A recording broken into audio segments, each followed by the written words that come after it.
धाकड़ खबर, बेखौफसुमा बेबाक अंदाज। धाकड़ खबर के न्यूज़ रूम से मैं आपके साथ हूं अकरम रईस खान। अगर आपको लंबे समय तक राज करना है या लोगों को लंबे समय तक गुलाम बना के रखना है तो सबसे आसान तरीका है धर्म। एक वर्ड आपने सुना होगा, काला धन। मोदी जी आएंगे, काला धन वापस लाएंगे, सबके खातों में 15-15 लाख पहुंचाएंगे। आज तक तो काला धन वापस आया नहीं है। मोदी जी जरूर दूसरी बार सत्ता में वापस आ चुके हैं।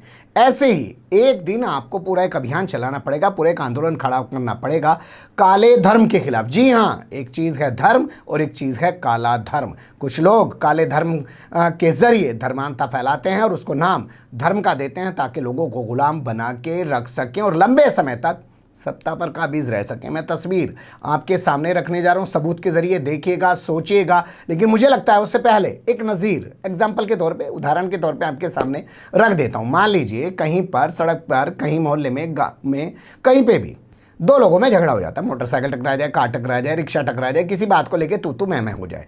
जब तक वो तू मैं रहती है, जब तक दोनों को एक दूसरे के धर्म का नहीं पता चलता। जैसे ही पता चलता है कि साहब इसका धर्म कुछ और है, मेरा धर्म कुछ और है, बस अरे मुल्ला ने हिंदू को मार दिया, अरे हिंदू ने मुल्ला को मार दिया, बस यहाँ से फिर चीज़ें बदलनी शुरू हो जाती हैं। और दोनों के दोनों जो व्यक्ति होते हैं, जो लड़ रहे होते हैं, वो धर्म के आड़ में अपनी चीज़ों को छुपाने की कोशिश करने लग जाते हैं। अब लोग भी भूल जाते हैं, उनके साथ धर्म के साथ के आधार पे खड़े हो जाते हैं, कहते हैं अच्छा हमारे को मारा। अब भूल जाते हैं कि उसने गलत किया, चोरी की, बलात्कार किया, लूट किया, डकैती की, मर्डर किए, वो भी सब भूल जाते हैं और धर्म की वजह से उसके साथ खड़े होने की कोशिश करने लगते हैं। इस बात को सत्ता भी तो जानती है जी कि जब हम धर्म की बात करेंगे तो ना लोग ये पूछेंगे कि देश की इकोनॉमी कहाँ जा रही है। जब हम धर्म की बात करेंगे ना तो लोग ये पूछेंगे बेड नहीं मिल रहा है। जब हम धर्म की बात करेंगे ना ये पूछेंगे लोग ऑक्सीजन मिल रहा है। धर्म की बात करते ही तमाम चीज़ें छिप जाएंगी। बाकायदा सबूत के साथ कुछ चीज़ें आपके सामने रखने जा रहा हूँ। गौर कीजिएगा इस तस्वीर पर जो आपके सामने रख रहा हूँ, ये हिंदुस्तान अखबार की कटिंग है, आज के अखबार में छपी है। मैं चाहता तो इस खबर को कल भी कर सकता था, लेकिन कल तक इस पर कोई खबरें नहीं आई थी। इसलिए अगर मैं करता तो आप लोगों को लगता जी हमारे धर्म के खिलाफ बोल रहा है, लेकिन मैं सभी धर्मों की बात कर रहा हूँ। ये सभी धर्मों में होता है इस तरीके का। इस खबर के मुताबिक जानिए कैसे ट्विटर पर प्रधानमंत्री के संकट मोचक बन गए बजरंगबली। खबर की हेडिंग को जरा थोड़ा गौर से सुनिएगा, देखिएगा, पढ़िएगा कि जानिए कैसे ट्विटर पर प्रधानमंत्री के संकट मोचक बन गए बजरंगबली।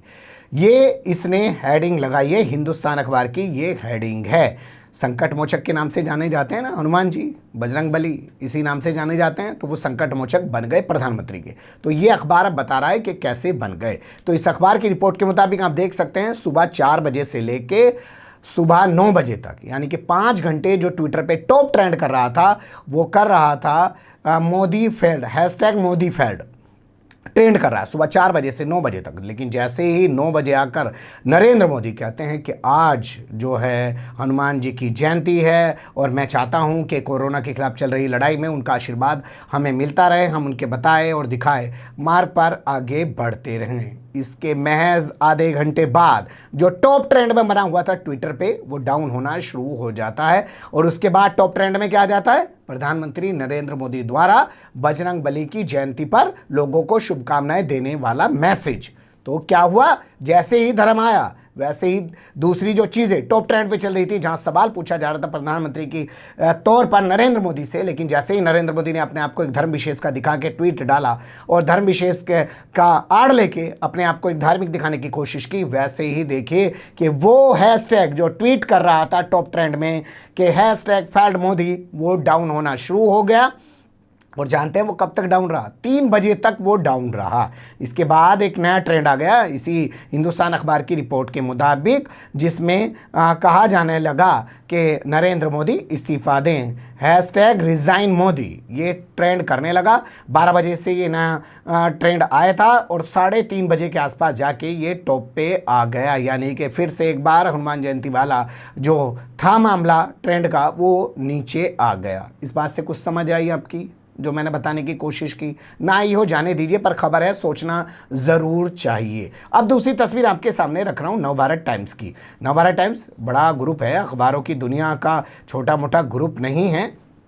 ये अलग बात है कि जागरण की तरह दावा नहीं कर सकता भाई 6.5 करोड़ अखबार नहीं बिकता इसका। आजकल अखबार वैसे बिकता ही है, पढ़ा नहीं जाता। आजकल ग्राहक होते हैं अखबारों के, आजकल अखबारों के पाठक नहीं होते हैं। तो पीएम मोदी ने दी हनुमान जयंती की शुभकामनाएं, ये नवभारत टाइम्स की हेडिंग कह रही है, आपके सामने मैं जो रख रहा हूं। और उसमें आगे कह रहे हैं कि बोले कोरोना के खिलाफ लड़ाई में हनुमान जी का आशीर्वाद मिलता रहे, ये करके हेडिंग लगाई है। अब हेडिंग पढ़ते ही सबका मन खुश हो जाएगा कि मोदी जी इस दौर में संकट मोचक हनुमान जी से जो है आशीर्वाद की कामना कर रहे हैं। लेकिन जनसत्ता की एक हेडिंग वाकई में ध्यान खींचती है, उस पर भी आपको रोशनी डलवाना ज़्यादा बेहतर होगा। जनसत्ता की हेडिंग लिखती है कि हनुमान जयंती पर, हम हनुमान जयंती के पावन अवसर पर नरेंद्र मोदी ने भगवान हनुमान को याद करते हुए जो ट्वीट किया, उसके बाद लोग उनको ट्रोल करने लगे, कहने लगे हमारे तो काम जो है क्या नहीं आ रहा है, धर्म भी हमारे काम नहीं आ पा रहा है, लोग मर रहे हैं, बेड नहीं मिल पा रहा है, ऑक्सीजन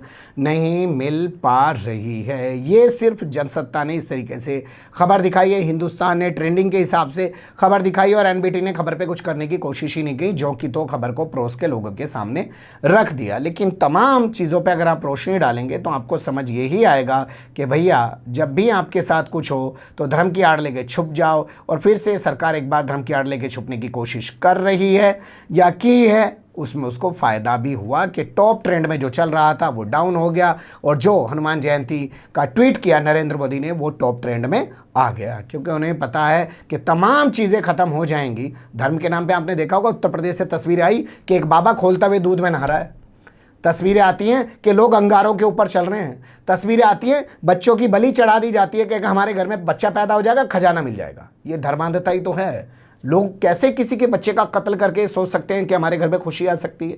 लोग कैसे फूकते हुए दूध में नहा के ये सोच सकते हैं कि उससे आपको कुछ खुशी मिल सकती है? लेकिन धर्मांधता ही तो है ना, और ये जानते हैं। इसीलिए पिछले 5-7 साल से आप देखेंगे कि लगातार धर्मांधता को बढ़ाने की कोशिश कर रहे हैं।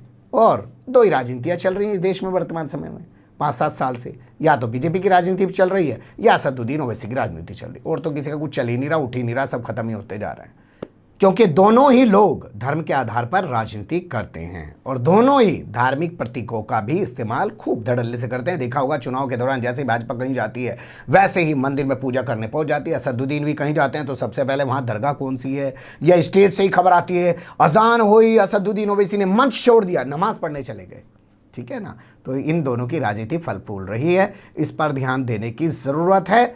और ये दोनों ही समाज के लिए खतरनाक राजनीति हो सकती है। ये अलग बात है कि लोगों को यहाँ ज़्यादा मज़ा आता है, जय श्री राम का नारा लगाइए, किसी को मार दीजिए।